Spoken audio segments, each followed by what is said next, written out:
Hi Lika, welcome to England. Thanks so much. How was your trip? It was good, but it's quite sticky and humid here. It is quite humid. Yeah. It is humid, although it's unusual for us to even have any sun, so it's quite Right, nice. yeah. It's feel warm Yeah, it's true. rather than rain, which is nice.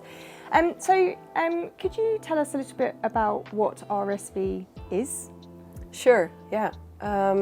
So I always start by telling that RSV is a virus, and it's a virus that affects the airways, meaning your nose, your throat, and your lungs. Yeah. And RSV will enter the airways through either the nose or the mouth or the eyes.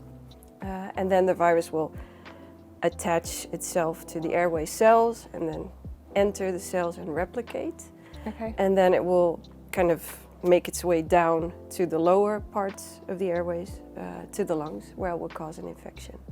Okay, so when it enters the mouth, the nose and the eyes, how would that typically happen? Through like sneezing or things like that, I'm guessing? Yeah, exactly that. Okay. Yeah, so it's like, so it enters the airways through droplets, and the droplets are created when somebody, for instance, coughs or sneezes, or even when they talk. And you can imagine that if you're, for instance, in a daycare center, that when children, they smear slime or snot all over the place. Yeah. Yeah, you know what it's like. Yeah. It is possible for the virus to be viable on like doorknobs or countertops for up to 7 hours. Okay, and is there any way of getting rid of that? So it can survive for, say, 7 hours. Yeah. Can just good cleaning get rid of those? Sure. Yeah, just good cleaning will get rid of it, and even if it's not, like disinfected, it will remove most of the virus particles. So cleaning will definitely do something to reduce the risk of other people getting infected by it. Okay, so RSV is obviously a virus. What does RSV stand for? Because we're saying RSV, and I know that we're used to using those terms, but a lot of people might not even know what that actually means. Yeah, that's a good point. So RSV stands for respiratory syncytial virus. So respiratory means airways. Virus is a virus, so different from, for instance, bacteria. Yeah. But syncytial, it refers to the way that the virus disturbs the airway cells. So when the virus enters the cells become swollen and they become larger and they kind of connect, and then they form so-called syncytia. So that's why it's called respiratory syncytial virus. Okay, and how is that type of virus maybe different to other bugs and things that maybe children or the elderly or might pick up? So bacterial, I suppose, it'd be very different from that, and how we might treat it? That's true. Okay. So what you're saying is true. So bacteria we can treat by giving antibiotics. So I think a lot of parents will recognize that their child has probably had an ear infection or a throat infection. You can treat it by giving antibiotics because the antibiotics will kill the bacteria. And I think a lot of older adults will also recognize that, for instance, when they have like a bacterial pneumonia, so a lung infection due to bacteria, you can treat it with antibiotics. Whereas if you get a viral infection, for instance RSV, but also influenza or other viruses that can cause airway infections, you cannot treat those with antibiotics.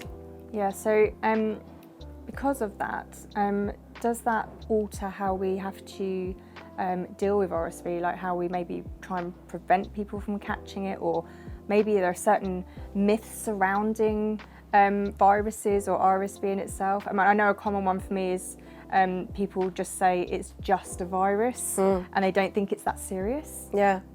Do you find that? Yeah, I was very intrigued this morning when you told me that a lot of people told you, well, RSV is just a virus. Yeah. We tend to see it that way because viruses, most of the times, I mean, we can never treat them, and most of the times we don't need to treat them because they will go away in itself. The body will cope with the virus and they will clear it, and then it's done. Whereas if it's a bacterial infection, most of the times you would need antibiotics to clear the infection. So when you look at it from the point of view of how to prevent the infection. I think for viral infections, when you get those, you get them from other people. So the most important way to reduce the risk of getting viral infections is by staying away from people who might have a viral infection. Yeah. Or what you talked about, for instance, cleaning of surfaces where virus might be present. Whereas for bacteria, when we get a bacterial infection, most of the times we already carry those bacteria with us, and they will find a way to cause an infection. Okay. So for instance, for bacterial lung infections in children, we know that most of these children first get a viral infection, and then because the damage that is done to their immune system, the bacteria which are already there in their throat, for instance, they can cause a lung infection. Okay. So it's quite different if you want to prevent viral infections as opposed to bacterial infections. Okay, and are the lifespans of those viruses and bacteria, when they enter the person, are they different? So what might be the lifespan, for example, of RSV to say run its course through the body? Yeah. Is there like a time limit, or is there anything like that? Yeah, so what you mean is, I think, the incubation period, Yes. right? So Yeah. the time between coming into contact with the virus and actually becoming ill or having symptoms. And for RSV, that would be around 4 days. Okay. And for bacteria, it's a bit more difficult to say, but I think it might be longer. And also, like I said before, usually when you get a bacterial infection, the bacteria are already present in your body. A lot of bacteria live on our skins or in our throats. And for instance, the most important bacterium that causes lung infection, which is pneumococcus, a lot of young children carry pneumococci in their throat with them. So it's a very common bacteria to be present already in the throat. So are things like RSV potentially then precursors to, say, other illnesses such as bronchiolitis? Do we see children getting the RSV virus and then becoming iller because they, like you say, they have bacteria, but because their immune systems are trying to deal with RSV, maybe they then have to try and fight off something else as well. Can that lead to serious illness, or can RSV lead to serious illness all on its own? Yeah. So both of the things that you mentioned are true. So you can get bronchiolitis from RSV in itself. Okay. So bronchiolitis is where the virus will go all the way down to the smaller airways, the smallest of airways, and will cause an infection where it will give infants or young babies difficulties with breathing. But it is also true that an RSV infection can kind of pave the way for a bacterial infection to come along. Yeah. So we also see that happening. So even for instance, a lot of infants who are in the intensive care unit because they need mechanical ventilation due to RSV bronchiolitis, they are also at risk of developing a bacterial superinfection on top of that.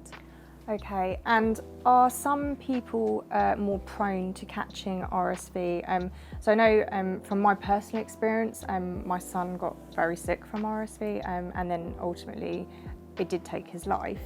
But so my experience is with children, but there are other age groups and vulnerabilities, aren't there?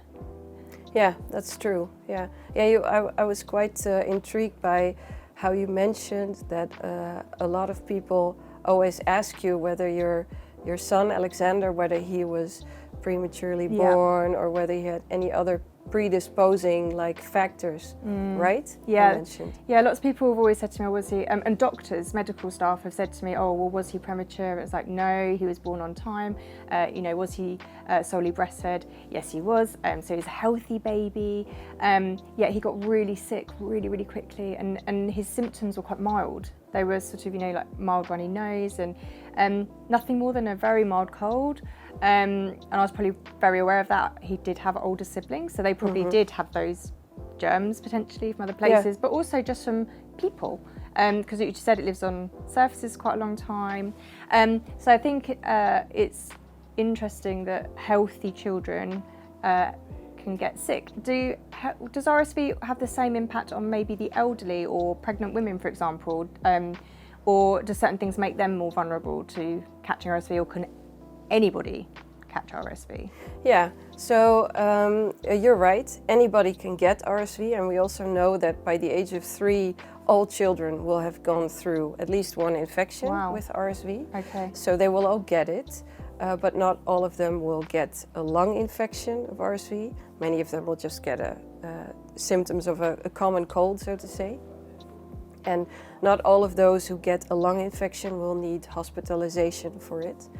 But we do know that children are more vulnerable of becoming severely ill from RSV if they are, like you mentioned before, born prematurely, if they are very young, so under the age of 6 months, if they have underlying lung disease or heart disease, for instance, but also, for instance, children with muscle disease or Down syndrome. Okay. Children with Down syndrome have less strong airways, so to say. So it's more difficult for them to cope with RSV infection once they get it. Okay. And then for older adults, it would be those who have underlying heart disease as well, or lung disease, or those with an immune deficiency, so a problem with their immune system, making them less capable of dealing with an RSV infection. So those people that do contract RSV, whether they get other illnesses, or are there any long-term effects from having caught RSV, such as ears, nose, throat issues, maybe asthma? Are there any prolonged issues that might happen because they've had RSV, or can you just get over it and move on and have no kind of issues after that? Yeah, that's still a very compelling question, because a lot of research is still being done on the long-term effects of RSV. So to start off with the ear, nose, throat problems, we see a lot of children who have had mechanical ventilation, so who were on the ICU for helping them breathing. They might have problems with their upper airways or their noses, because to help them breathe they had like a tube, inserted into their upper airway, trachea, which can sometimes lead to damage or a narrowing of the trachea. Right. And then there's also the non-invasive mechanical breathing with the prongs, that go into the nose to give them extra oxygen, which might also cause some discomfort or some trouble in the nose. And then with regards to asthma, so a lot of research has been done to see whether there's a link between RSV and getting asthma. Researchers found a link. So they found that children who had a severe RSV infection were more prone to getting asthma, but it was never really clear whether that was a causal relationship or just an association, right? Maybe for some genetic reason you are more prone to getting asthma, and also more prone to getting a severe RSV infection. But there has been some recent research where they did see that children who did not have an RSV infection during the first year of life were 30% less likely to develop asthma. So I think that's quite interesting. Okay. So if you're predisposed, so say your family is predisposed to asthma, because obviously there's been a lot of research into whether it's hereditary and those things, but if you considered your family to be predisposed to asthma, are you therefore more at risk of serious illness from RSV or not? Is it? Yeah, so the researchers think that, because what they've done is they've done some research on children who have had a severe RSV infection, right? So the catchment population would be those who were admitted for a severe RSV infection, and then they would follow these babies to see whether they go on to develop asthma or not. And I think it's the other way around, that those babies who go on to develop asthma are probably the ones who have genetic predispositions to get asthma. And they are probably also more likely to have more severe symptoms if they get a viral infection, maybe RSV, but also a different type of viral infection. So it's probably not linked to RSV per se in that setting, but more to getting a viral infection in general. Okay, so I mean, obviously any infection when you're young can be severe, but yet children need to catch bugs. We know that children need to catch bugs to be able to develop an immune system. Is RSV one of those bugs that's good for them to catch to help develop an immune system, or is it something that your body only has a temporary kind of resistance to from catching it and then could get it in the long run? So, for example, chickenpox, we like to, every parent knows about chickenpox, and you hope they get it when they're younger. I mean, obviously you wouldn't want your child to be ill, but we kind of all hope they'll get it, so they build an immunity. Is RSV like that, or can you get it more than once or twice? Yeah, it's very interesting. You can get it more than once. So I know, have you heard of the chickenpox parties? I have, I have heard of those. So I don't think there's a point in going to RSV parties because, like you mentioned, all children will get into contact with RSV. So all of them will get it, but the immunity is not long lasting. So for chickenpox, it's lifelong, more or less. But for RSV, we think that after 1 or 2 or a couple of years, you can get another RSV infection. So also when we look at the vaccines for the elderly adults, for the older adults, we know that probably they will have to renew their vaccination every RSV season to make sure that the immunity is still strong enough to hold off severe RSV infections. So if we don't have a prolonged immunity to RSV, then I'm guessing the best way is to try and prevent us from catching it to start with. So you just mentioned vaccines. We know there are new vaccines coming out, but before those vaccines come out, we mentioned cleaning surfaces. Is there anything else we can do to kind of prevent those that are vulnerable, so those that are young, those that are pregnant, those that are elderly, from, or maybe those with other health issues actually as well, from catching it in the first place? Yeah. So I always tell people it's impossible to prevent anyone from getting an infection with RSV with 100% guarantee, but it is possible to reduce the risk of getting infected. So for instance, when we look at young babies, it's important to, well, we talked about it this morning, to wash your hands before you touch them. If there's someone with symptoms of a respiratory infection, so coughing or sneezing or having a fever, it's better not to come into contact with the baby if possible. But I mean, you and I, we both know that if you have several children in the family, that it's impossible to keep them away from a newborn baby. But I think these measures, so keeping people away who have an obvious infection and washing your hands when you come into contact with the baby, are most important in reducing the risk of getting I think it's really difficult, isn't it? Because when people have babies, everyone wants to see them, Sure, everyone wants to hold them. And I know that when mine were younger, even if you went out in public, strangers would lean into your pram. After Alexander died, I became overly cautious. Probably I used to like put the rain cover on so that people couldn't get to him and things like that. But there are simple measures, aren't there? I mean, obviously my experience was quite extreme, therefore my measures became a little bit more extreme.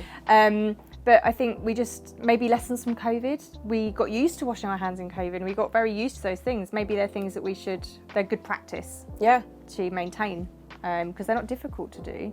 Definitely. And actually could prevent some of the more sort of widespread issues from happening, potentially, I guess. Yeah, I think that's a very good point.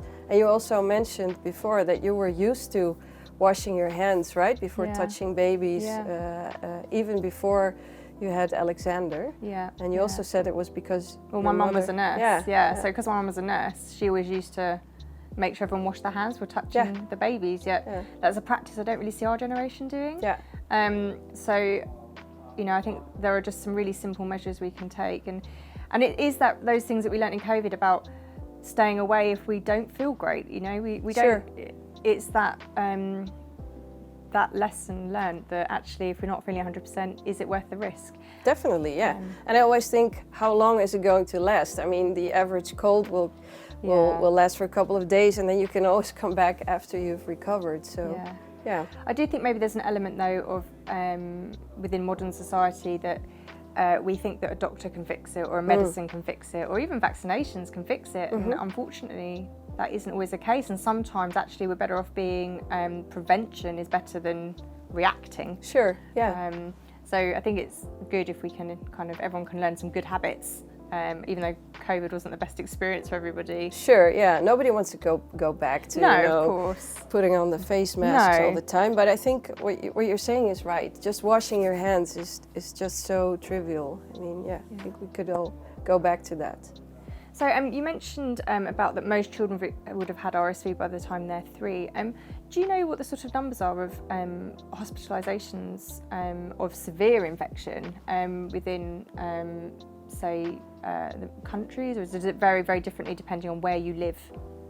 Yeah, so it depends on where you live, because we know that the highest burden of disease and also mortality because of RSV is in the low and middle income countries, where mortality can be up to 10%. And even then we don't know for sure because we don't have all the data.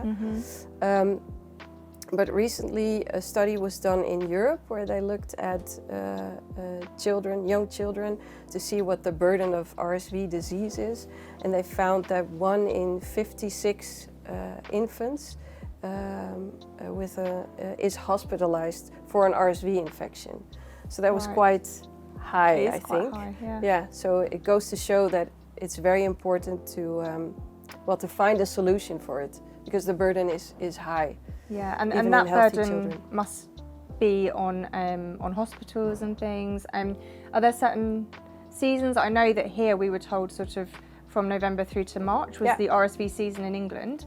Is that the same in places? Does it depend on like the weather systems and how hot and cold it is? And we know that in winter certain viruses are more prevalent. And RSV obviously in England that happens. Is that the same in other countries? Yeah, so it's the same in like the temperate climate. So for instance in UK or in the Netherlands we will see the RSV outbreaks during late fall, early spring. But there are countries, for instance in Asia, where they have RSV outbreaks during the rainy season. Or in some countries they have the year-round RSV infection, so they don't have the seasonal outbreaks, they just see it the entire year. Okay, so vaccines. We've mentioned them a few times. I know they weren't around when Alexander was, it was 14 years ago now, nearly.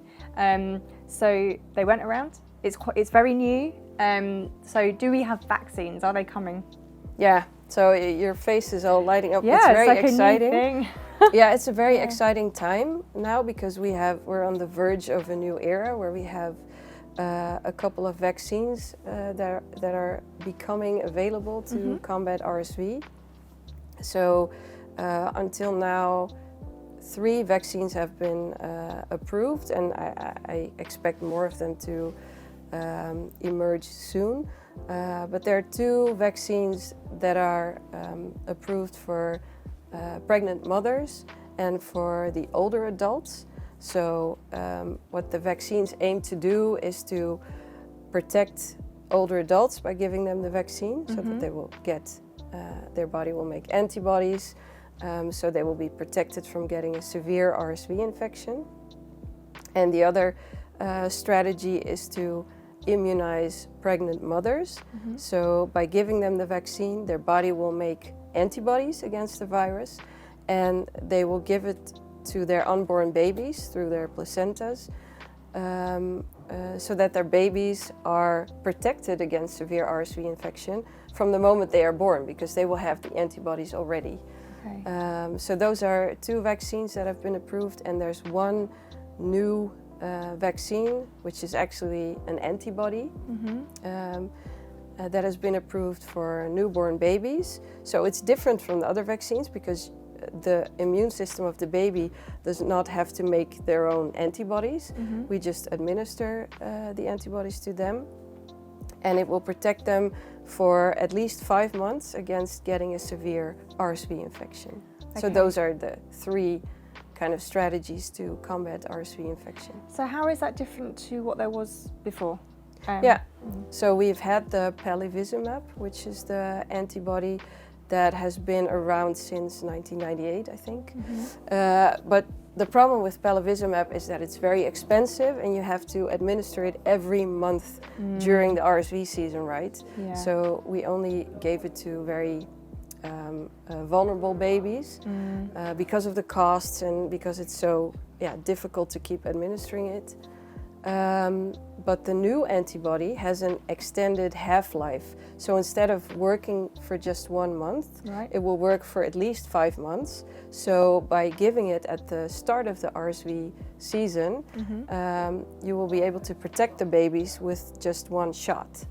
So that's a huge improvement. So if obviously they're new, but in the slightly long term, I don't know if this is being discussed yet, but if someone's had the vaccination when they're pregnant, and the babies are born with hopefully with some antibodies, would they still be given their own individual vaccination, or is there like a time lapse that would have to happen so that we don't sort of give them too much? Is that possible?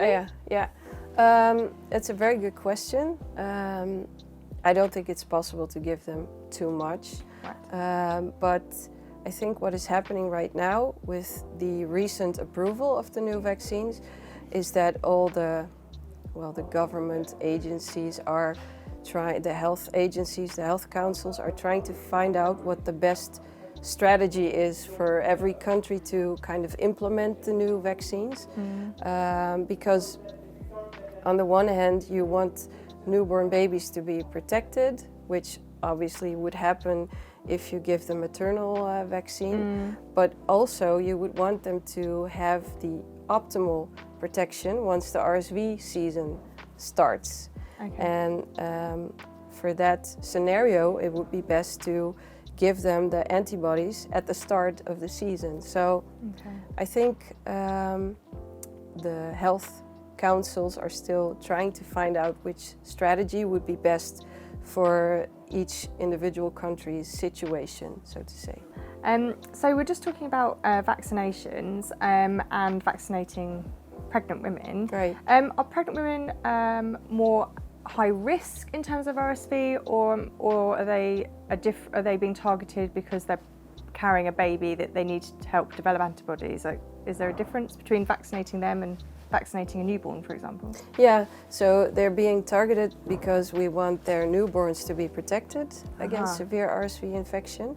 So if you're a pregnant mother, there is no higher risk of getting a severe RSV infection compared to women who are not pregnant. So the aim of giving them the vaccination is not to protect themselves against severe RSV infection, but to protect the newborns, because the mothers will make antibodies when they're given the vaccination, and the antibodies will be passed on to the newborns. So for influenza, for instance, it's different because we know that pregnant women are at increased risk of becoming severely ill from influenza, seasonal flu, but this is not the case for RSV. So it's different. Okay, and is the immune response then to the RSV vaccination, is it different in an adult to a baby? Will do the immune systems work in the same way? So the vaccine that we give to the newborns is different from the one that we give to the adults, right? Because the newborns, we give them the antibodies, so their immune system does not need to produce its own immune response, whereas in the adults, we give them the protein vaccine so that their body can produce its own antibodies. So that is different, but for instance, when you look at a natural RSV infection and the duration of protection from antibodies, it will probably be somewhat similar in children and adults. Possibly a bit shorter lasting in older adults, but not that much different. So talking about vaccinating mums or mums-to-be to help protect their babies, that seems like quite a big ask to ask someone that's already, obviously protective of that unborn child to then have a new vaccination that we know nothing about, bearing in mind that not long ago we were asking people to do the same with COVID. And the same with the elderly as well. We know we have vaccine programs for lots of different age groups. Why would somebody want to have a vaccine against RSV? We're getting them to have flu vaccines, and why do we need to have an RSV vaccine? Isn't it just covered by, other vaccinations, or why is it important? Yeah, it's a good question because it's yet another vaccine. I think the importance is because we want the newborn babies who are so vulnerable of becoming severely ill from an RSV infection to be protected as soon as possible. So you would want them to be protected from the moment they are born. And you can only achieve that if they get the antibodies from the mothers. So I think that would be the most important reason. And it's true, I can imagine a lot of mothers thinking, oh no, why am I taking this vaccine, and it's so new and hasn't been tested extensively yet. And I always explain to patients or to parents that before these vaccines are approved, before they are admitted to the market, so to say, they go through very extensive trials where the trials are very stringent. They look at safety data, and when there's any doubts about that, they will not go through with admitting the vaccine. So I think it's safe to say that they've been extensively tested and it's safe to get the vaccine during pregnancy. Okay, and then for say the elderly population, we know that they all receive flu vaccination every year. They have a flu. Is there a reason why they might be inclined to have the RSV? Is the infection more severe in RSV in the elderly? So as it is in the young, we seem to kind of have a sort of safe zone in your middle ages, and then we sort of seem to be more at risk again. Is RSV worse than flu? Yeah, I think, so a couple of years ago I would have said no, of course not. But in recent years we've had some new studies showing that RSV can actually be very severe in the older adults. And we even think that the burden of disease might be even worse than that of influenza, seasonal flu. So what we're hearing from patients, from older adults who've had an RSV infection, is that they're saying that two things are different from their experiences with the flu. So the first would be the feeling of difficulty breathing. So this was extreme in those patients, worse than difficulty breathing from the flu. So it gave them a lot of anxiety apparently. And the other thing is that the recovery period was longer, much longer than that of the flu. So I think together with the data showing that the burden of disease is very high, a lot of hospital admissions occur in older adults because of RSV infections. It shows that RSV is a very serious virus for older adults as well. Okay, and if people do have the vaccine, are they still at risk from potential severe illness, even if you've had the vaccine? Can it still make babies and elderly really, really sick? Yeah, so if you've had the vaccine, you can never completely rule out the possibility of getting a severe RSV infection, but it will protect you, so it will reduce the risk. So for instance, in the older adults, we see that the risk of getting a severe RSV infection is reduced by around 80%. Wow, that's a big difference. It's a big difference. Okay, really big difference. Yeah. Okay. So I think you can never fully eliminate the risk of getting a severe RSV infection, but you can reduce it significantly. So in the elderly, obviously it's about 80% reduction in kind of that risk of getting maybe severe or catching RSV. What are the percentage like for young babies? Is it as significant, or is it less protection? Or compared to the elderly?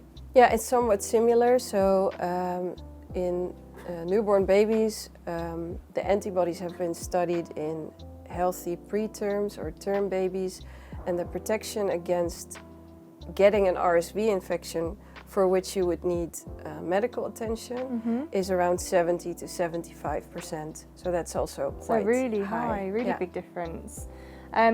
So that obviously sounds really positive, but it'd be unfair to just say it's an amazing vaccine and we're never going to see any side effects to it, or, you know, are there potential side effects that we know of from having these vaccinations for any of the age groups that we've discussed? Yeah, so as with any vaccine, there are some potential side effects, but yeah, most of them are just very minor side effects, but there's always the potential of a local reaction to a vaccine, like redness or swelling or some mild discomfort, or sometimes it can lead to fever, but other than that, there are no safety issues with the vaccine, so no big issues to worry about. So those reactions aren't as bad as potentially catching a severe infection from RSV. Definitely, yeah. So we're saying about severe infection, but people can just get mild. Sure. Mild, and in a mild infection, does it help prevent? Would you even know? Some people might not even know they have. Yeah, I think so. I think a lot of people will just have a mild common cold and not even know that it's RSV. And that's what makes it so difficult to say, how can you prevent RSV from spreading? Because most of the times you will not even know that it's RSV or another virus, right? I think after the pandemic, we've started doing a lot more respiratory testing, right? Because during the pandemic, it was important to know whether it was COVID or not. So we also found out whether it was RSV or another virus. And I think in a lot of hospitals, they still test a lot, so they would know which respiratory virus it is. Okay. But in general practice, we don't normally do nasal swabs for viral testing. So it's true what you're saying. A lot of people will have RSV without even knowing that it's RSV or a different kind of virus.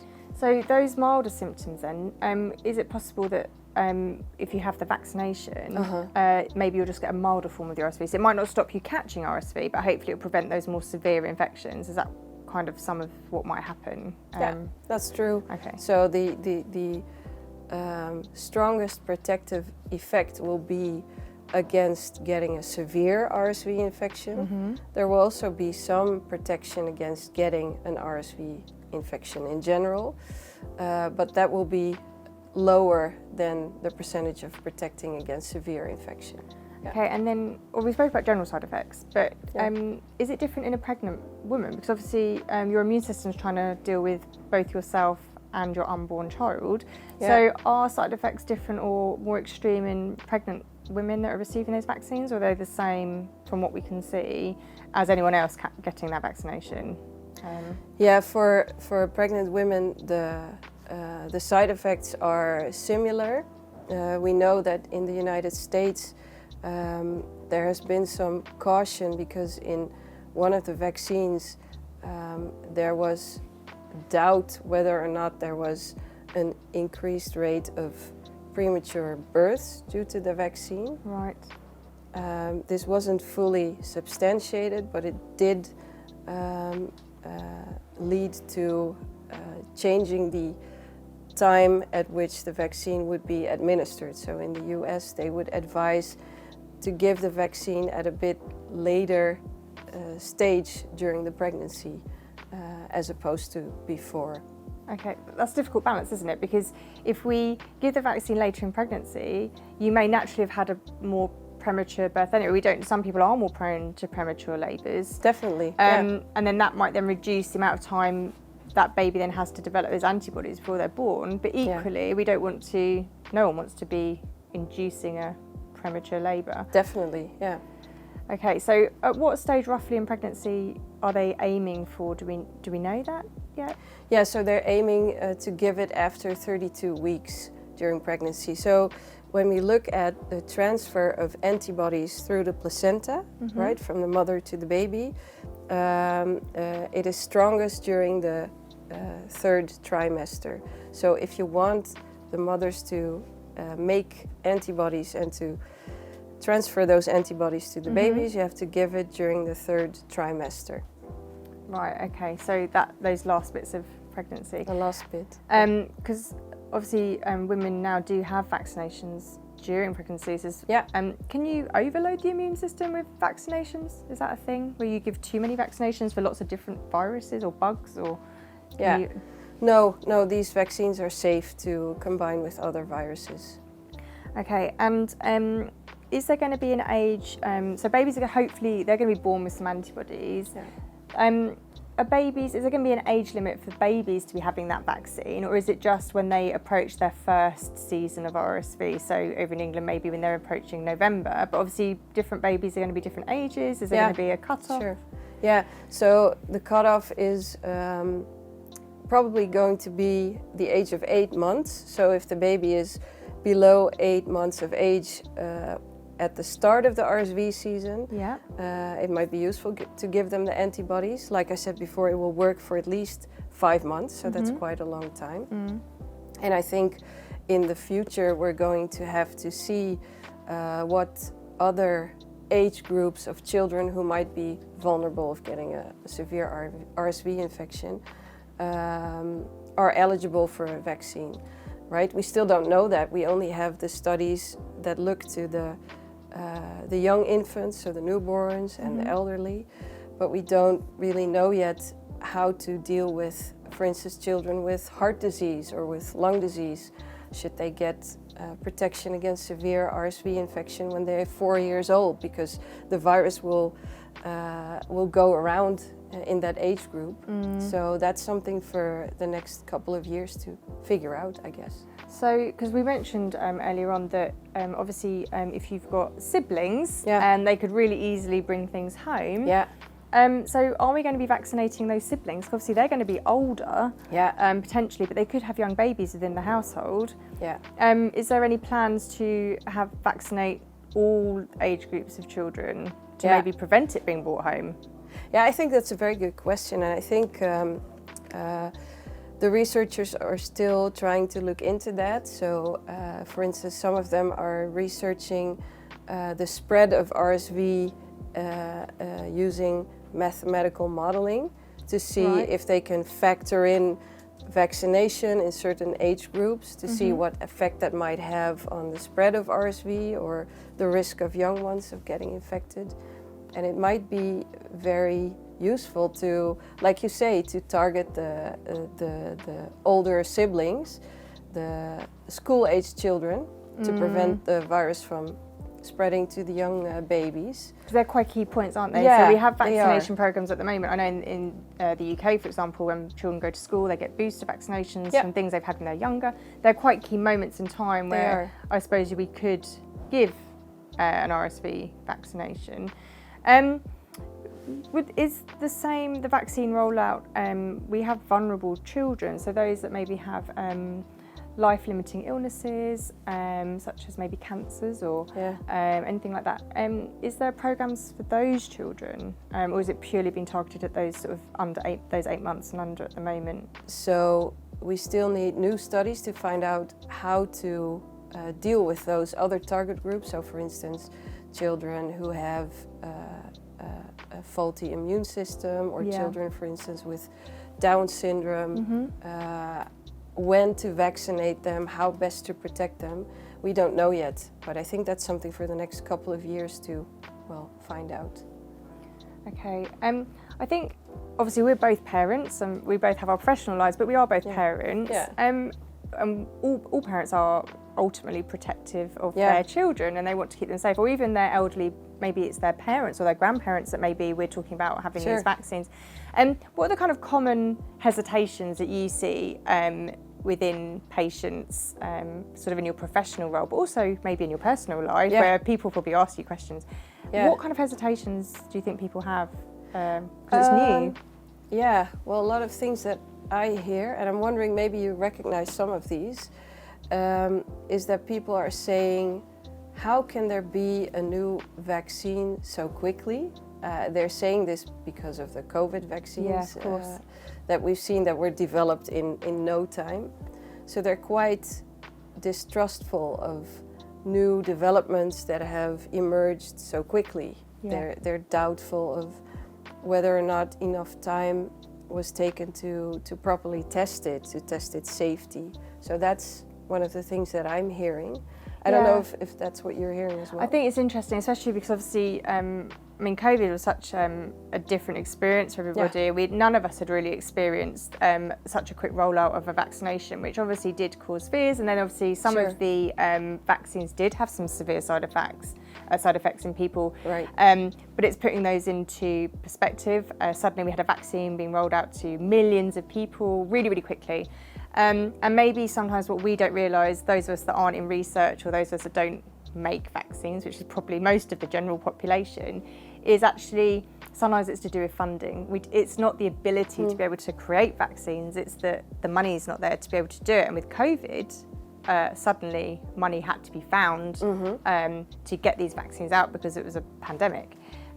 So things like RSV, I'm guessing, they have been developments been going on for quite a long time. It's just we're only now seeing them. Is that fair? Yeah, it's true. So actually what I think is very striking is that some of the developments that have led to the RSV vaccines have also helped the development of the COVID vaccines. Right. So the history of the RSV vaccines began in the 1960s when they had trials where they used, it's called a whole inactivated RSV vaccine. So they just took the virus. Ages ago. Right, they just took the virus, they inactivated it, and they administered it to babies. But it went completely wrong because a lot of the babies got infected during the next RSV season, and even 2 of the babies died. Right. And so that immediately put a stop to the development of RSV vaccines, and it set the whole research back for a lot of years. And only later did the researchers find out that it was probably because the antibodies that those babies made induced by the vaccine, they were not able to neutralize the virus. So they were there, but they couldn't kind of hold off the infection, and they even made it worse by causing a lot of immune damage in the lungs. So that's why those babies died. Right. So after they found out about that, they started to try and develop a new vaccine by looking at the structure of the RSV virus, certain parts of the virus. And by mapping these parts of the RSV virus, it's called the F protein. So by mapping parts of the F protein, they were able to find out which was the best target for the vaccine.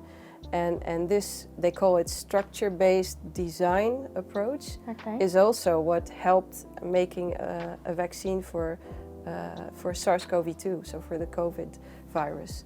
So I think it's very interesting that ultimately the journey that led to the RSV vaccines was also the one that helped creating a vaccine for SARS-CoV-2.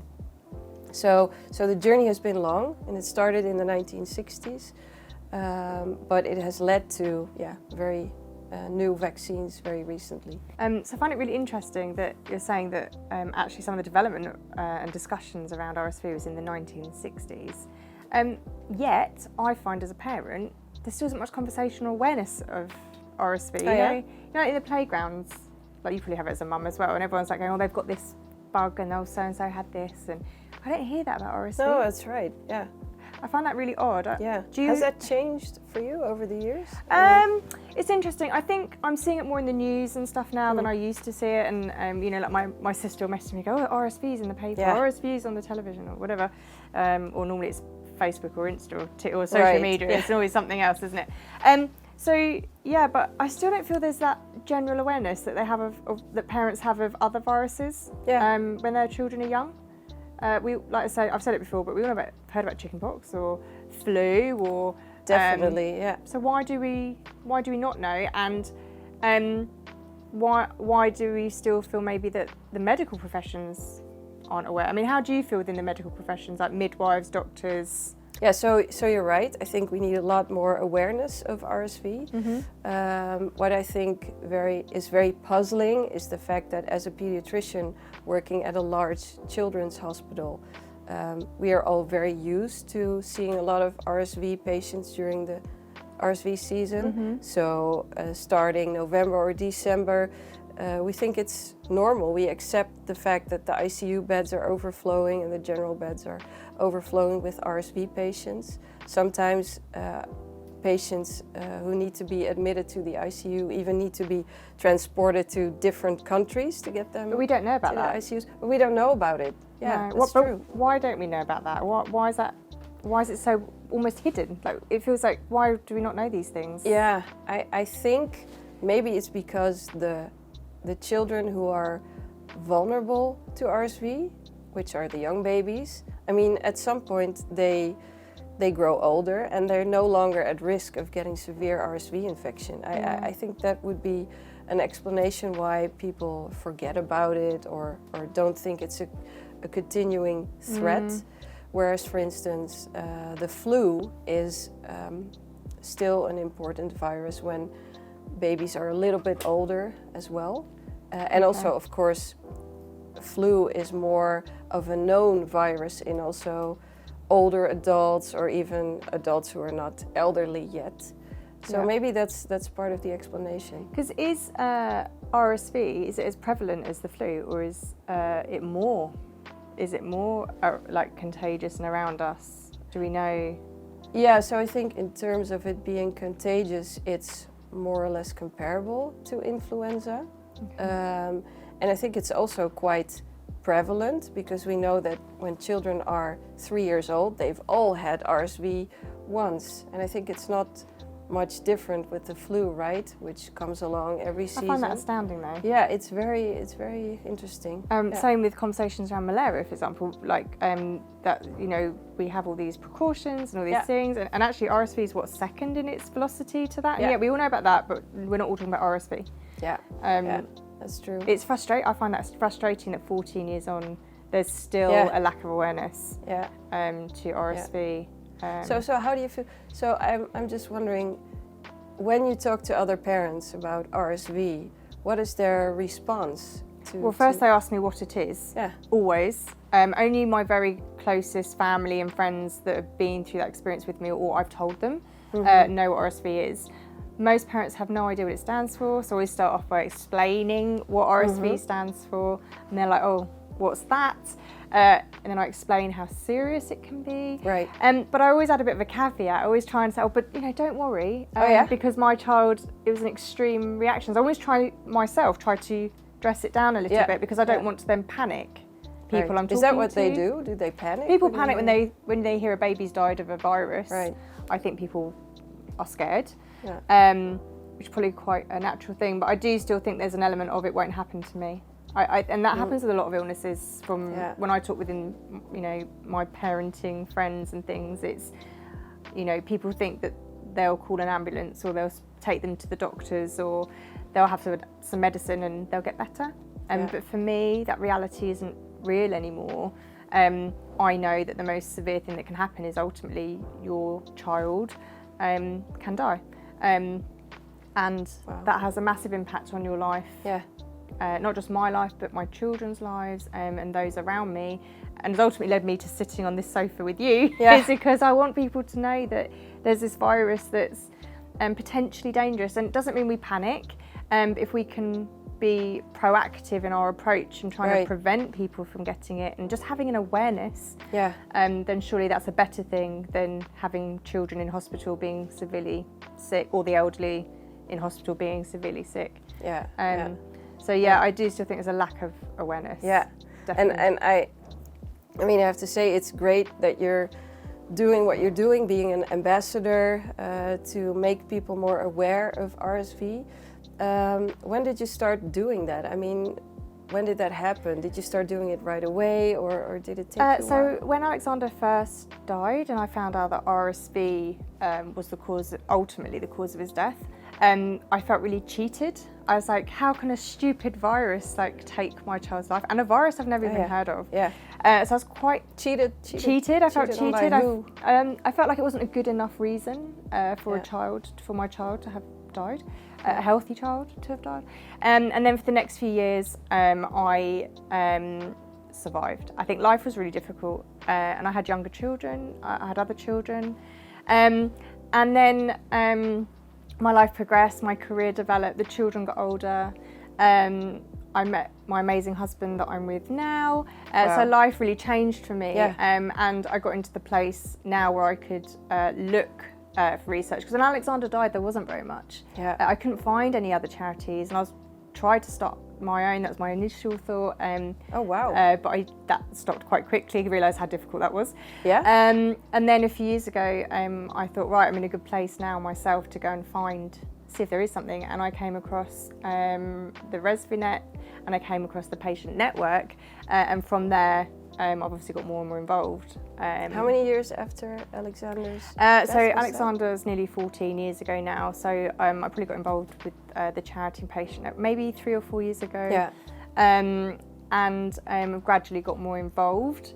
But you have to be in that place, don't you, to be able to speak about a traumatic incident and it be helpful and not miserable. And it took me quite a few years to be able to get to that point where I can sit here and talk to you quite openly about it. Yeah, it's very impressive how you're doing that.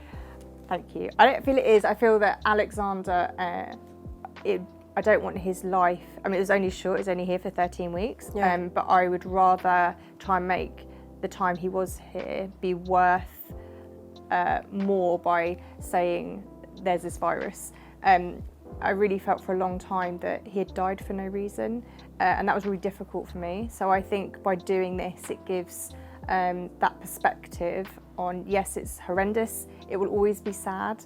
I will still have days when I'm very upset about it and my children are upset about it. But far more now, I feel that his short life has had the impact that I can now raise awareness, and I can have these conversations with you and hopefully let people know there's a new vaccine, let people know that we can do really simple things to help prevent it and prevent people from getting sick, or even spotting it and saying to medical professionals, I think they're really sick. I was told, oh, he's fine. Yeah. And that's where I realised actually the medical professionals, not everyone knows, unless you specialise in those areas, do you know? I mean, within your medical training, were you taught about, were people, in general medical training, are people taught about RSV? Yeah. Is it a specialist area? No, we are trained in general training. I'm still processing what you said before, which is, I think it's really beautiful how you put it and what drives you to do what you're doing. So I had goosebumps, so I'm still trying to get myself together. I think for me, it's just become such a big part of my life. I don't see it as a big thing. Yeah. Because it is part of who I am now. Yeah.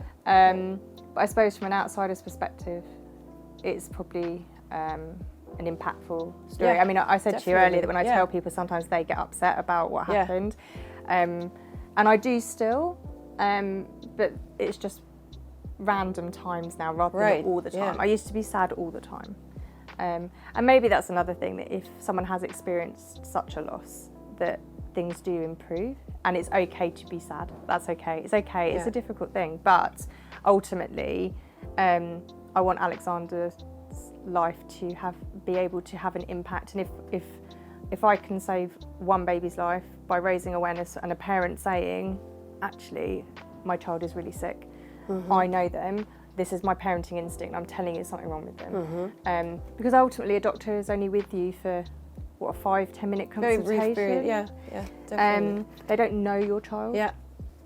So trust those instincts. We can have vaccines, we can have doctors, we have medicine, but you're their parent. Yeah. And you must know that as a mum. Yeah, but it's so beautifully put. I feel like we should stop right now. But to get back to your question, in general training, so in general pediatrics training, we are taught about RSV, and we see a lot of RSV patients, obviously, but that's not very difficult because like I said before, during the winter and the late fall, we have to work really hard because we have to admit all those patients. So it's very easy to stay aware of RSV. But I think for other doctors who maybe don't come into contact with RSV that much, the awareness is a bit less. I think that's true. How do you keep conversations going with medical professionals then to keep that awareness at the forefront of their minds rather than it, like you say, because when you're all busy, you're just dealing with it, aren't you? You're kind of processing that information. So how do we keep it prevalent? How do we make sure that people are watching out for it, are trying to develop things, not just accepting that this is the scenario? How do we make it better? Yeah, I think what we do, so for instance, as pediatric infectious disease doctors, we do a lot of teaching as well. So only yesterday I was teaching the microbiologists. So those are the doctors who are in the lab, right, doing all the tests and interpreting them. I was teaching them about RSV and telling them about the vaccines and also the symptoms that RSV can give in young infants. So I showed them one of the movies that we have from the patient network of two babies who were admitted to ICU and who have difficulty breathing.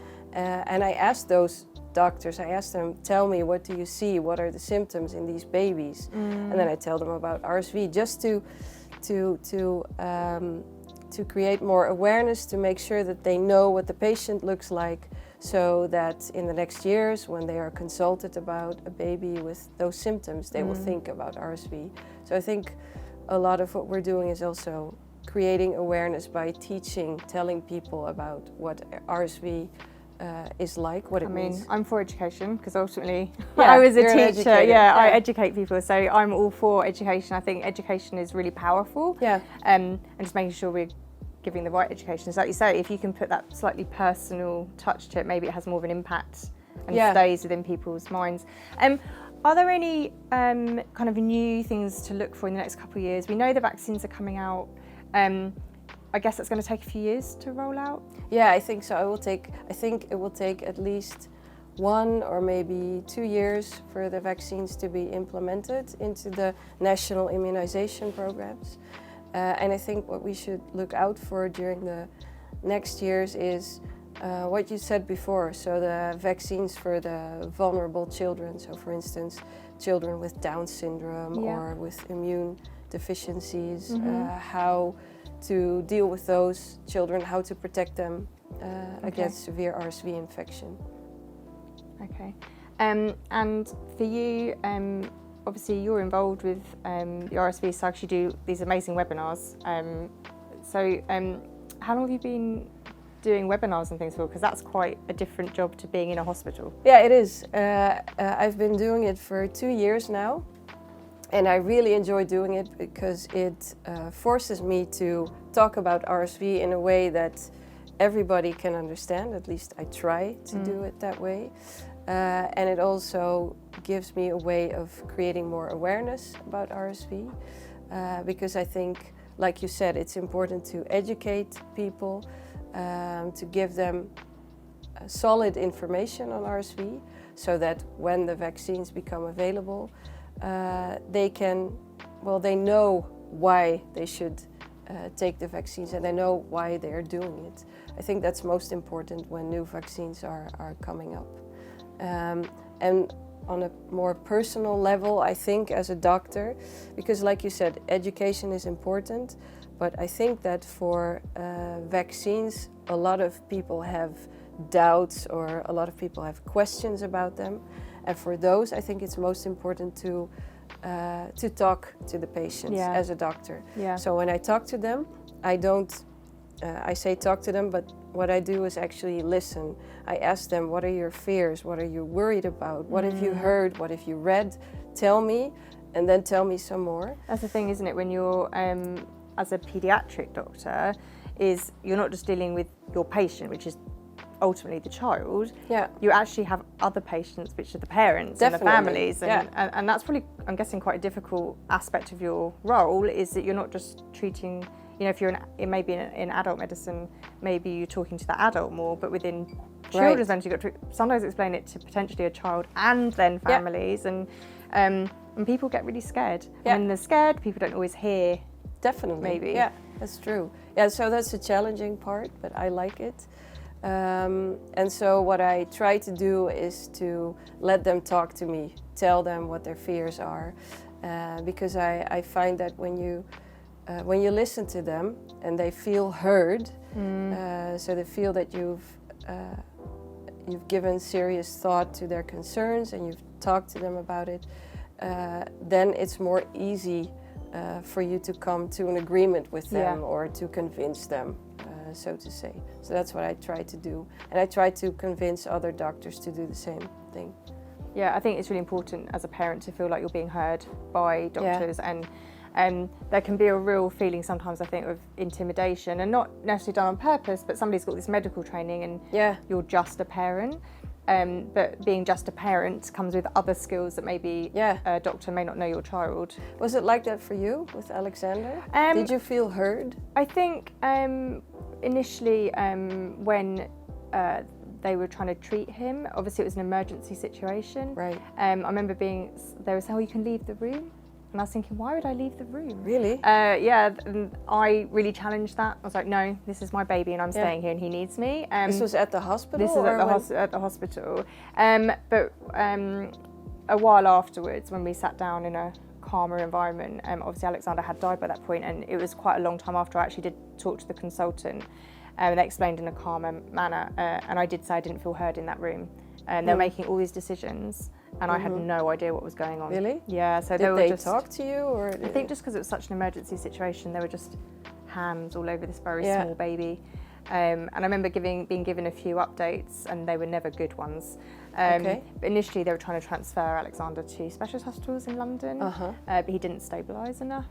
So they did update us. I think when you're in a room full of medics and there's your child, it's easy to feel really lost in that room. And we ended up having a hospital manager come and who was a qualified nurse talking us through everything that was going on, and that was a much better scenario than when we first walked into that room. But was it inside the room that you were talking? Where everything's going on, and that it was good to have that communication. But I still think as a parent sometimes you can feel maybe sidelined.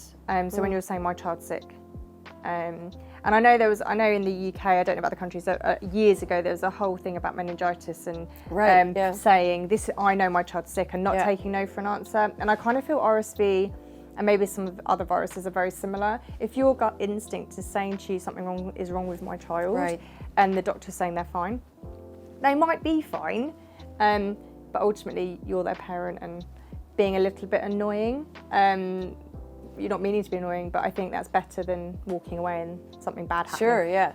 But like you say, if you're heard though, you wouldn't feel that you're being annoying. I see, yeah. So what would be your most important message to give to doctors? I mean, from this experience. I think really listen to the parent. It's not paying lip service to the parent by thinking they're being heard. If a parent's sitting there, especially, I mean, Alexander was my third son, so although I was quite a young parent, experienced. I was experienced, and I knew what was going on with him was not normal. And maybe you might think it's normal as a medical profession, but maybe don't observe them for 5 minutes. Maybe have them in for the day, on a day ward, maybe, and observe what the parent is seeing, and maybe hear them. And I know it's difficult. We have space issues. Everyone has funding issues. Right. But I think for me with Alexander, if that had happened, something like that had happened, he would have stopped breathing in a hospital rather than stop breathing at home. Yeah. When I was saying there's something wrong with my baby. Yeah. And I think that is truly listening. As a doctor, you can't get a full picture in 5 minutes. And I'm not saying admit every child, because that's clearly not possible. Yeah.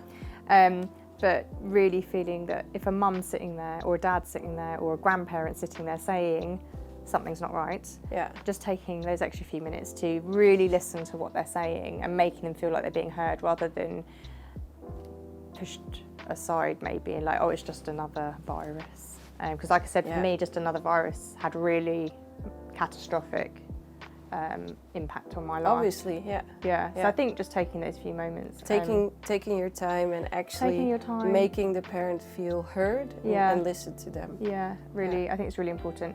And then for other parents, I'd say to be aware, like, you know, and don't let people give those babies cuddles until you're definitely sure they have no bugs. And we can't protect against everything, but if someone obviously has a cold, don't go near babies.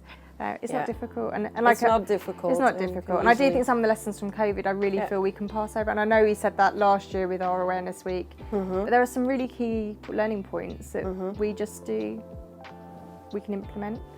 So yeah, but I think being heard is important. Yeah. Definitely.